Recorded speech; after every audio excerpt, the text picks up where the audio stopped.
Hello everyone. A bit loud, but my name's Rick. This is Andy from Manchester IT. Basically, we normally live in IT's dark basements with the riffraff, shielded from normal people, and most often than not muted in online Teams meetings, so we don't upset the apple cart or more likely insult someone. We are renowned for masters of the short, terse email, allergic to documentation, plans, and project managers.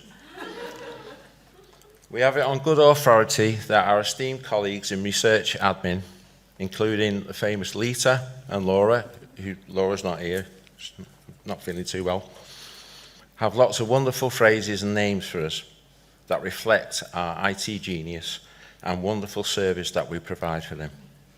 As you can see, there's a likeness. Me? Yeah. Okay. Now, we've been in IT for a long time at the university. We've been there since IT used punch cards and mag tapes and all that kind of rubbish.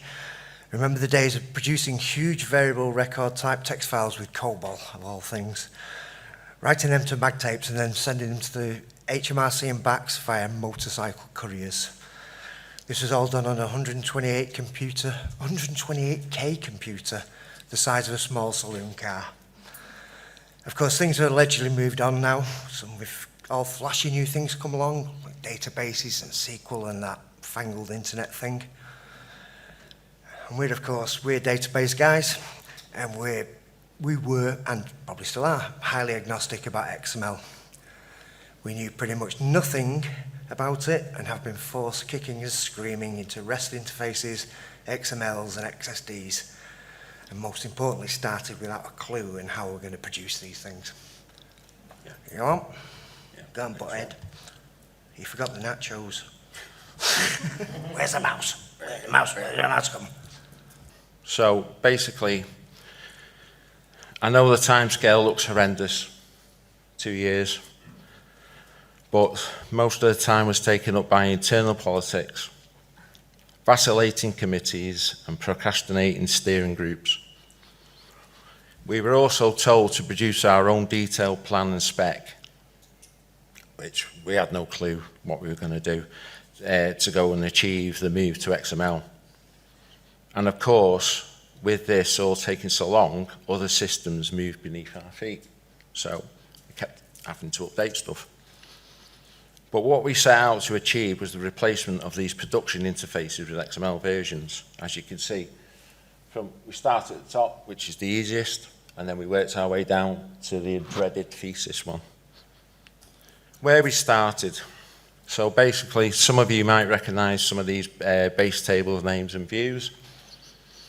Why we use views? Well, we use views for data quality purposes. For example, changing person names, user first names, or maybe even excluding an award that's been created by mistake.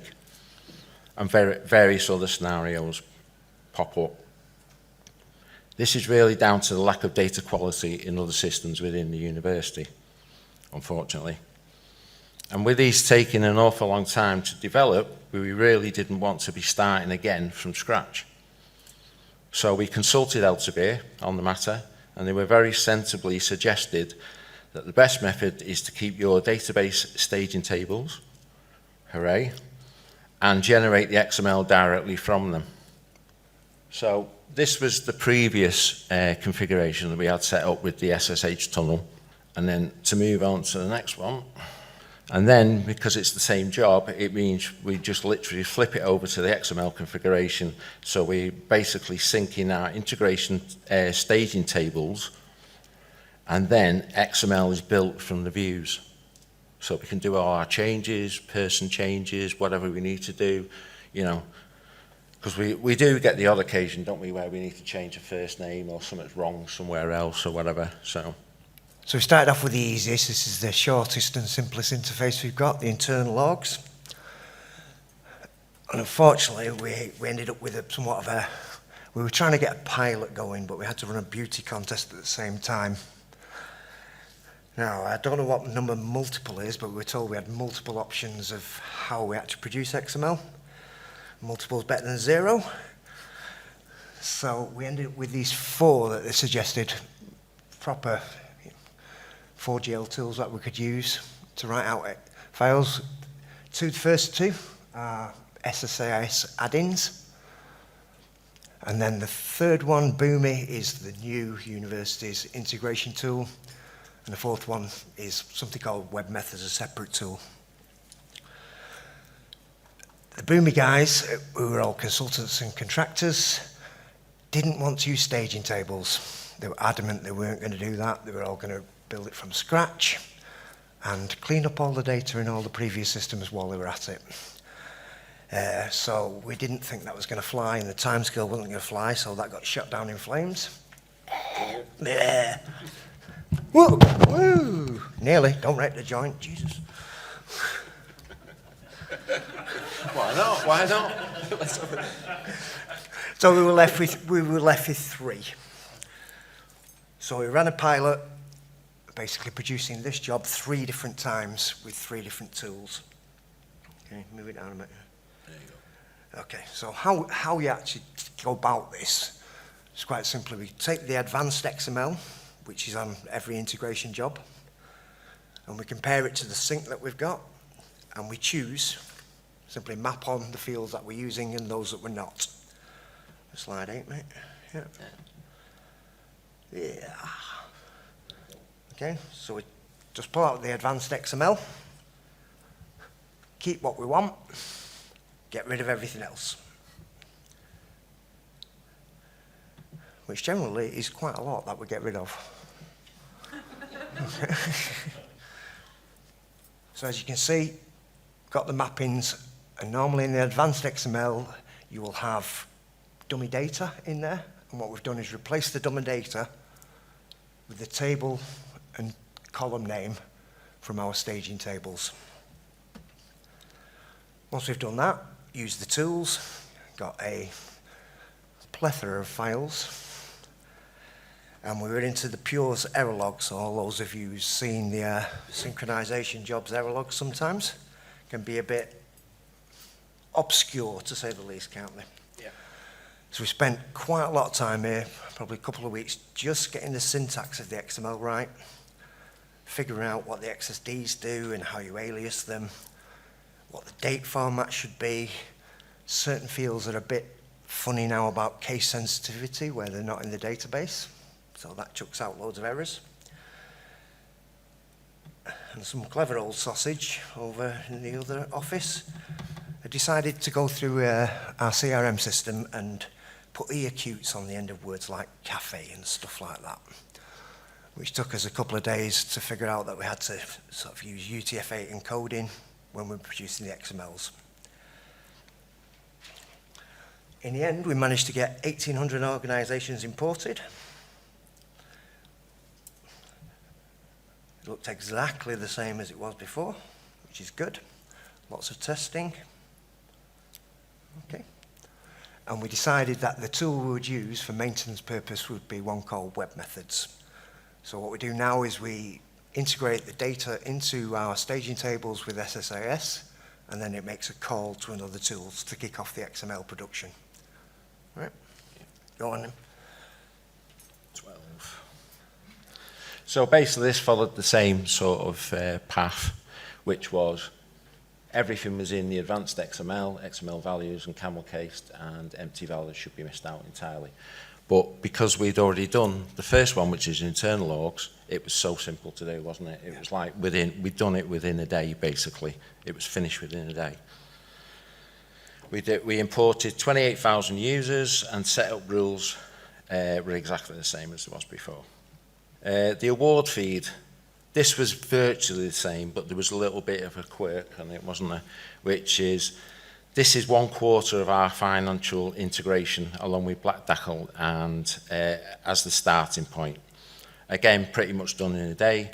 Only issue was that the XML now makes award date mandatory, which it's not in the DB feed. So basically we had to do a bit of head scratching, worked out that basically we put a dummy date in the XML, and then set it to not sync in the integration sync. This would work, which sounds strange for a mandatory field. So this one, we had some new features. The old feed didn't allow you to put keywords and IDs and some of the sub-records in. And we'd had this existing demand since prior to COVID, probably, to get this extra data in. Into the mic, yeah. So we wanted to put in a set company IDs, which somebody collected in that renowned corporate system known as somebody's Excel spreadsheet, as usual. And also to bring in industry SIC codes from our CRF system, hopefully as keywords. We said hopefully, because that was where the problem started. Once we started working on the spec, we realized that the IDs for the classifications in the actual job were the wrong ones. So we had to put a ticket into Elsevier, but they fixed it very, very quickly, to be fair to them. IDs went in very easily. They're very easy to put IDs in. The way with this, we just created a staging table with a view, and we put it in basically the format that Elsevier would use in their own database feeds. That was the simplest way to do it. The keywords, though, were somewhat more of a problem. So the documentation online says that you cannot put structured keywords in against this content type. But Laura was pushing us to find a solution to this. We probably spent a week trying out fiddling with the keywords, which isn't that difficult when you're running from a view, because you just tweak the view a bit, try again, tweak the view a bit, try again. In the end, we were really struggling, so we needed to get some of our genius friends in. Jim Beam, Jack Daniels, and Johnny Walker. And about 4 o'clock one Saturday morning, we had a solution, of all things. Yep, we've got the, what's it one? Right, there is one real thing not to do with this. The new sync knows about the old one and very cleverly takes over the synchronization. But the old feed doesn't know about the new one. And some butthead had reconfigured the feeds to work again. So we'd managed to get all this working, and overnight the old job ran and locked up 80,000 records, which was a bit of a pain. But luckily it was in test. It was in test. Luckily we made this mistake in test. Very luckily, yeah. So we just had Elsevier do a live to test copy. Did not reconfigure the old job. So remember to do this, because when you do a live test copy, these synchronizations are turned off automatically, and you have to reconfigure them to get them to run.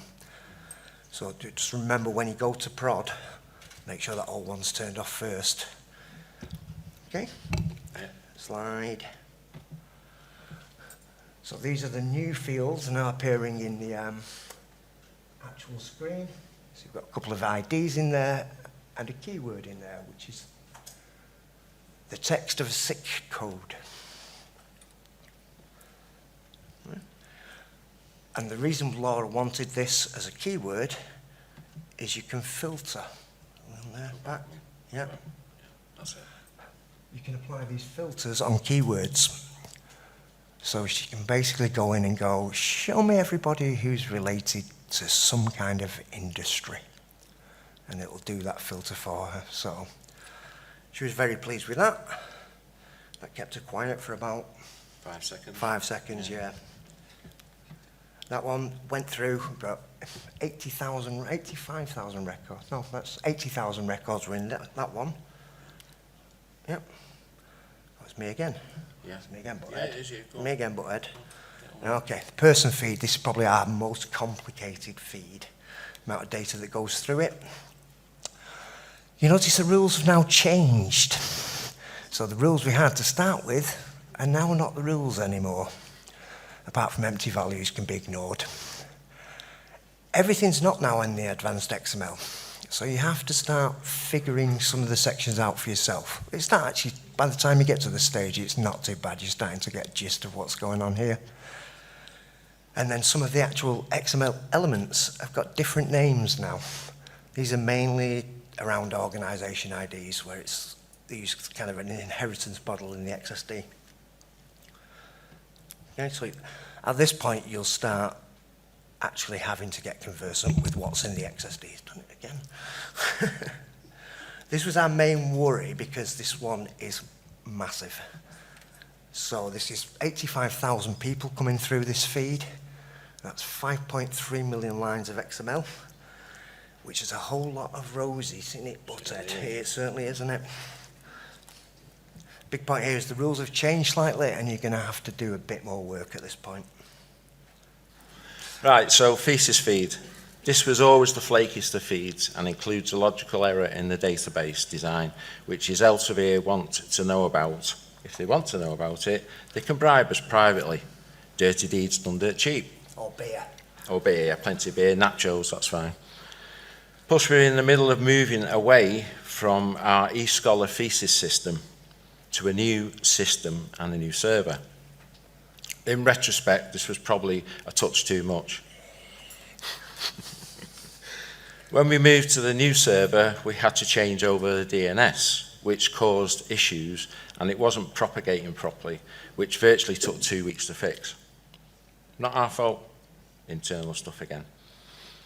This caused the binary files to lock up. With the DNS partially propagated, some binary file requests were hitting the new server, which was probably 1 or 2, and then the rest were hitting the old server. So it was causing a problem. So we spoke to Elsevier, they sent us a fix. When you move from one server to another, server job goes and resets the size of the binary files. Some of the data items were no longer in the XSD, so the combination key record identifiers on child records no longer needed. For example, we used to use the supervisor ID stroke thesis ID as a unique record ID. But this is no longer needed because Pure works it out itself. Don't ask me how, but it does. And then you have the data elements such as the protocol, which are no longer required. The source of supervisors from one system to a second, then to a third, and then into Pure, unfortunately. So we're popping through 3 systems to get the supervisor into Pure. Supervisors have to be reworked from scratch, as what we previously used was a list index, which wasn't available in the new version, was it? No. For XML. This is because academics are really fussy and they want to be the first Right person order. in the list. Co-supervisor, main supervisor, whichever way around. Yeah, well, main supervisor, co-supervisor. This wasn't in scope for the eThesis project, for the main and the co-supervisors. This left us at an impasse. We couldn't go forward without this, so we had to force them to change their system, more delays and more delays again. When we tested it for supervisors, it looked fine. So when we actually sorted it out and we got the supervisor off the thesis guys, we tested it, it all looked fine. But It looked beautiful. as Laura would state, if she was here, it looked very nice, but it was all completely wrong.